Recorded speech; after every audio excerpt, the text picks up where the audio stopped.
Hi, I'm Gabby. I'm a brown belt out of Movement Art Jiu Jitsu in Warminster, Pennsylvania. A couple years ago when I was living in New York City, one of my friends he worked at a Jiu Jitsu gym in New York, and he told me I should come try it out. I didn't know anything about it. I thought I could use it as off-season training for sports that I was already doing. I was a very avid triathlete and long-distance swimmer, and I figured, it'll be something fun to try in the winter. Just do for a couple months every year.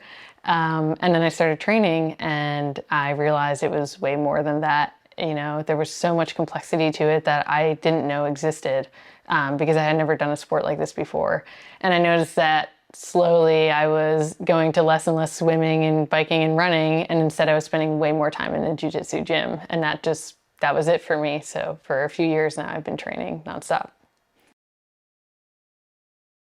So I think when you're a triathlete or a swimmer, a lot of it is just grind. You show up, you do repeats of whatever you're doing, spending a lot of time in the water, on a bike, or running.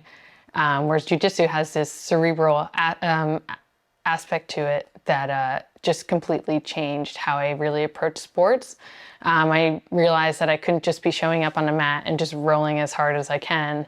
I had to really be thinking about what I was doing.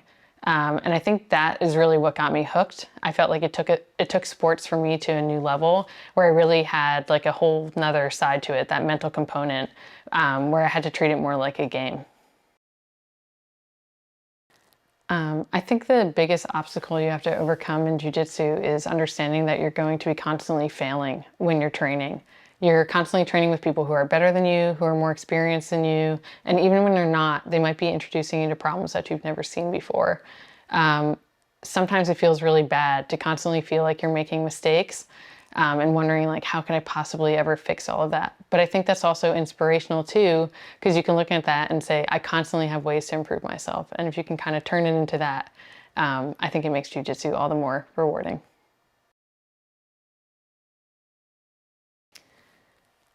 I think I really had to take a step back at the way I was looking at jiu-jitsu and understand that when I'm getting problems, it doesn't mean that I'm bad at jiu-jitsu. It means that I don't understand a certain component of it. So when I kind of walked back from just being hard on myself when I'm training and things aren't going right, turning that into, oh, these are opportunities to make my jiu-jitsu better, it made me feel much better about it. And that makes it feel so much more rewarding that I can constantly feel like I'm making myself better.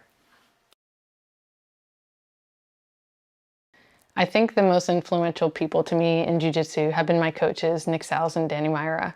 I've been training with them since 2021 at Movement Art, and I feel like their mindset and the way that they look at jiu-jitsu is the best way that you can learn.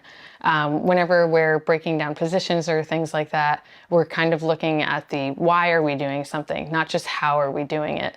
I think that's really important because you can kind of step back from a problem and rather say, this move isn't working for me.